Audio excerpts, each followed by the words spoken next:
Shikues të nderuar, Talpo Televizioni u përshëndes, ju ftoj të ndiqni edicionin informativ të lajmeve.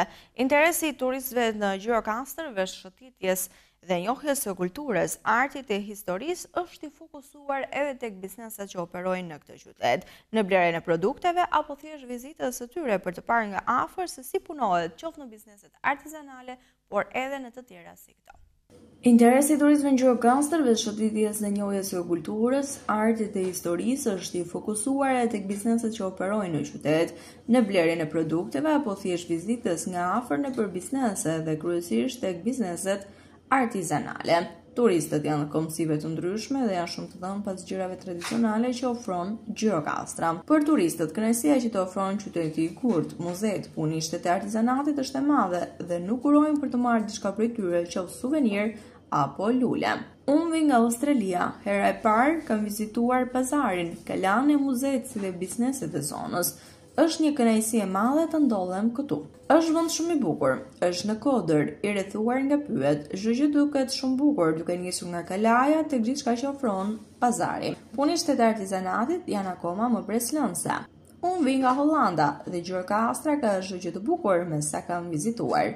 Tani po marr një lule prej këtij vendi. Ardhja e turistëve shihet si një mundësi për bizneset, të cilët synojnë më shumë të ardhura përgjatë sezonit. Jemi në këtë moment me zhvillimet kryesore nga vendi.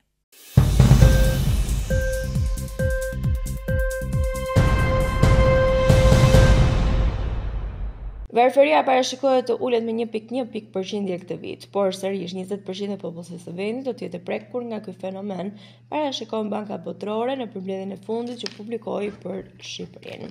Sipas kësaj të fundit, situata është vërtet emergjente kur bëhet fjala për ekonominë, pavarësisht nxitjeve të herpeshershme, varfëria vlerësohet si ka rifilluar tendencën e rritjes. Varfëria e matur sipas të ardhurave ra nga 41.6% në vitin 2016 në vetëm 32.2% në vitin 2019 për të marrë sërish një rritje përgjatë kësaj kohe. Megjithëse pabarazia ka shënuar rënja, ajo mbetet në nivel më të lartë në Ballkanin Perëndimor pas Malit të Zi. Gjithashtu Shqipëria ka një hendek të lartë në krahasim me standardin global të mirëqenies, $25 në ditë për person. Të ardhurat e vendit tonë duhet të rriten së paku me 3 për të arritur këtë standard. Norma e punësimit arriti mesatarisht në 68.6% në vitin 2024 me rritje prej 2% të punësimit të meshkujve, ndërsa për femrat pati një rënje të lehtë për 0.3%.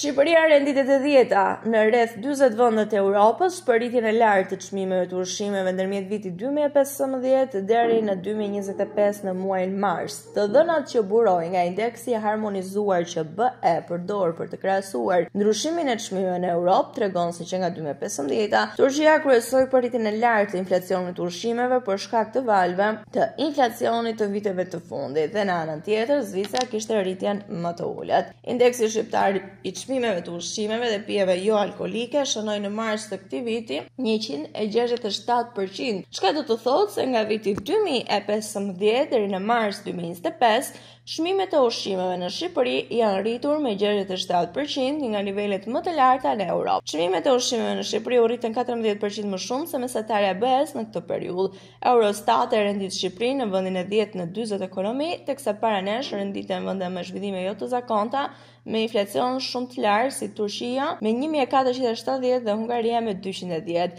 Shqipëria gjithashtu kishte rritjen më të fortë të çmimeve dhe në rajonin e Ballkanit duke përjashtuar Serbinë.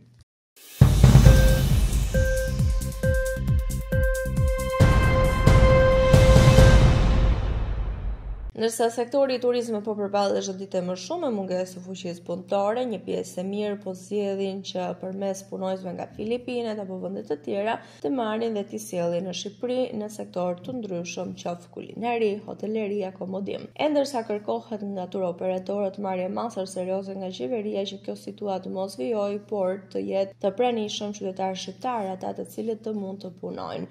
Ndër këto masa është dhe subvencionimi i studentëve që ndjekin degë të hoteleri, turizmi dhe punojësve jashtë periudhës së sezonit. Këta të fundit mund të punojnë në këto vende që janë të lira pune dhe në këtë mënyrë tur operatorët në Shqipëri mund të shmangin marrjen e personave të huaj dhe mund të punësojnë shqiptarët. Vetëm në 4 muajt e parë të vitit në Shqipëri kanë hyrë 2.4 milion shtetas të huaj, duke sinjalizuar një sezon të mbarë turistik, jo vetëm veror, por edhe për gjatë muajve të tjerë.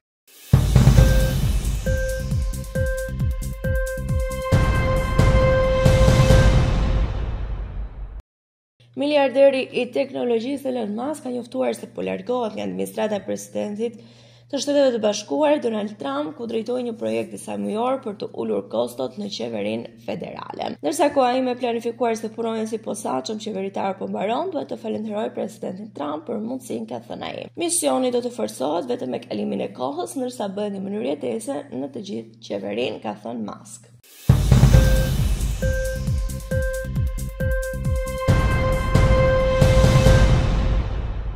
Thellë në sipërfaqen e oqeanit paqësor verilandor, një vulkan masiv në New York por fryhet në heshtje, i fshehur në 1400 metra ujë dhe i vendosur gati 300 kilometra larg mbredetit të Oregonit, ka tërhequr prej kohësh vëmendjen e vulkanologëve, kjo pasi ka disa ndryshime delikate në dridhjet e vazhdueshme që mund të jenë pranë një shpërthimi. Ajo shpërthen dhe nëse shpërthen nishon një llavë të lëngshme që ka një tendencë për të vrarë shumë njerëz. Prandaj është e rrezikshme. Shkencëtarët kanë ndjekur lëvizjet e aksiale për dekade të tëra, por përpjekjet kërkimore janë intensifikuar për gjatë vitit 2014. Tashmë vulkani po vepron si një tullumbace, thonë ekspertët.